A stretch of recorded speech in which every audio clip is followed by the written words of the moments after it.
You know how some books, they don't just sit on your shelf. They kind of get inside you. Absolutely. You They know. change how you see things. Right.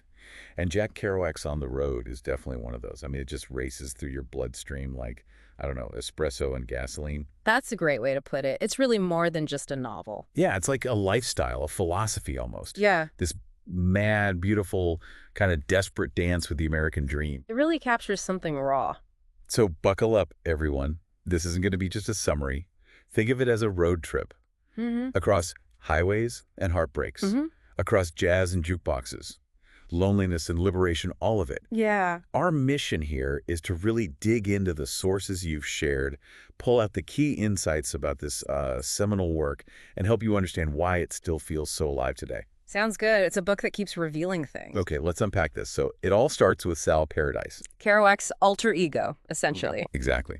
The sources describe him as this young writer, restless, a thinker, a dreamer, ink on his fingers, wanderlust in his soul, always looking for something more. And what's fascinating here, if you look at the context, is how Kerouac captures that feeling, that sort of disillusionment bubbling under the surface of post-war America. Right, even with all the supposed prosperity. Yeah, exactly. For Sal, that whole white picket fence, steady job, TV set thing, it wasn't just boring, it felt like a cage. It felt, well, dead. That is the right word. And then, boom, Dean Moriarty arrives. The catalyst. Oh, totally. He is fire, he's chaos, he's poetry in motion, this reckless, charming drifter, criminal pasture, but this just unquenchable thirst for life. He just burns. Yes, he burns. And that burning, it lights something in Sal, changes everything. And just like that, they hit the road. Yeah.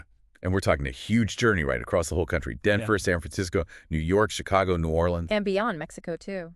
And how they travel, it's all over the place. Hitchhiking, stealing rides sometimes, buses, borrowing cars, anything to keep moving. That constant movement is key. And the road itself, it becomes their teacher, doesn't it? That's a great point. How so? Well, think about it. If we connect them to the bigger picture, the road acts like this crucible. It forges their understanding of themselves and of America. Through the people they meet. Exactly. They meet this incredible range of characters. Poets, jazz musicians, hobos, farmers, philosophers, you name it. And not in fancy places. In diners, dive bars. Right, everyday settings. And the experiences themselves, sleeping in the dirt, crashing on strangers' couches, it strips away all the pretense. Those raw encounters, the sources really emphasize this. That's what shapes them, more than just seeing the landscape. And speaking of raw, here's where it gets really interesting. How Kerouac actually wrote it. Oh, the scroll? Yeah. Yeah.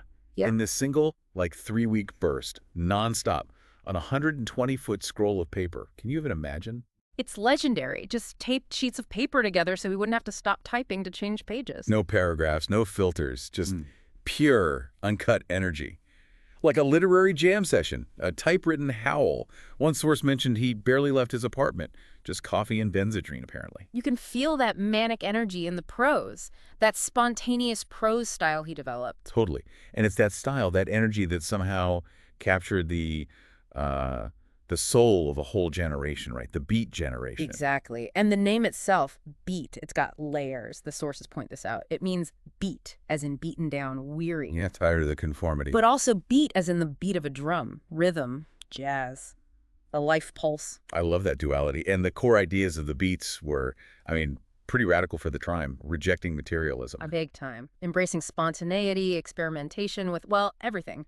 Drugs, sex, Eastern philosophy. And above all, freedom. That constant search for freedom. And Dean Moriarty, based on Neil Cassidy, Kerouac's friend, he becomes the ultimate symbol of this freedom. Even though he's, let's be honest, kind of a mess. Oh, absolutely. The sources are clear on his flaws. Yeah. Impulsive, selfish, erratic.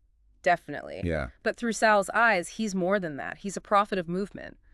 A mad, holy goof, Kerouac calls him. A mirror reflecting everything square America wanted to ignore. A mad holy goof. That's perfect. But it raises an important question when the sources touch on, what does that kind of freedom actually cost? And what does it reveal about the person chasing it? Is he truly free or just running?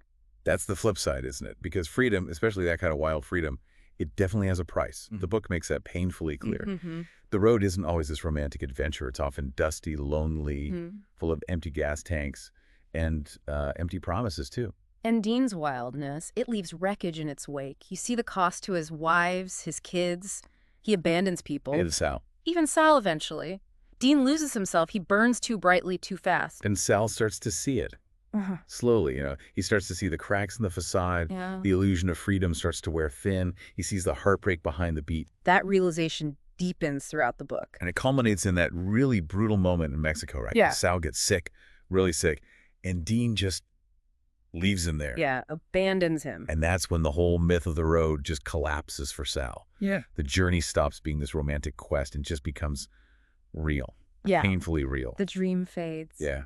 But somehow, it was still beautiful, wasn't it? Yeah. That's the weird thing Sal seems to feel. That complexity is part of it. And that moment, that raw emotion, it connects back to Kerouac's writing style, that spontaneous prose. Right. It's not neat. It's not structured like your typical novel. No, it flows like jazz. It's erratic, it's rhythmic, it's improvisational, almost stream of consciousness at times. It lets all that raw feeling just pour out. Yeah, you don't just read it, you feel it. The sentences just run wild, thoughts spill over each other, the passion is just boiling on the page. It's intense. It's a completely visceral experience. So what does this all mean for the reader's experience? How does that style help us connect? Well, I think it means that beneath all that noise, all that madness and movement, there's this quiet, deep longing. A longing for what? For meaning, for connection, for something real, something authentic in this world of highways and neon signs that felt increasingly fake. The sources talk about this underlying spiritual search, and that, I think, is what makes the book timeless. That search never really goes away for people. That makes sense. And it's also, in its own way, a kind of love letter to America, isn't it? Definitely.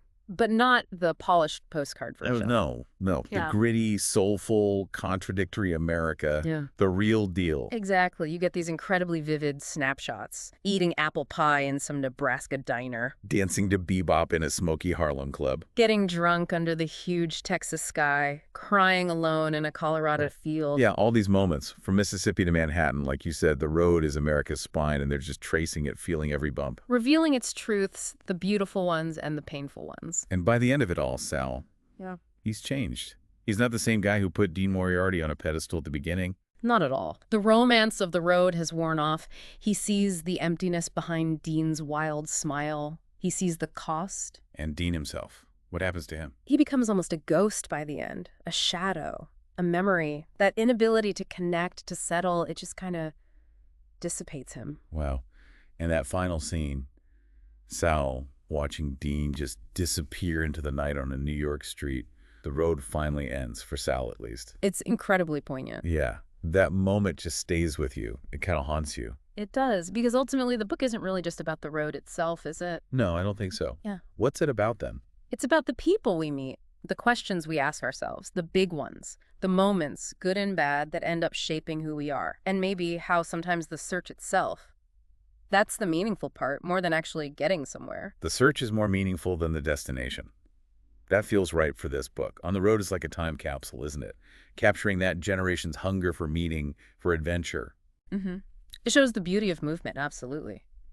But also that ache, that sort of quiet ache of maybe never truly arriving. Yeah. And it reinforces that idea, that the road, whatever your road is, it's always out there, waiting. Not for the perfect plan or the perfect moment. Exactly. Just for someone crazy enough or brave enough to actually go. So if you ever find yourself staring out a window, heart pounding a bit, wondering, if there's more to life than what you've been told, maybe think about Sal and Dean. Big up on the road. Yeah.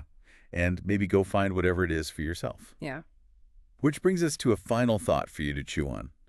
What personal journey, whether it's out there in the world or just inside your own head, are you on right now? And what unexpected truths are you discovering along the way?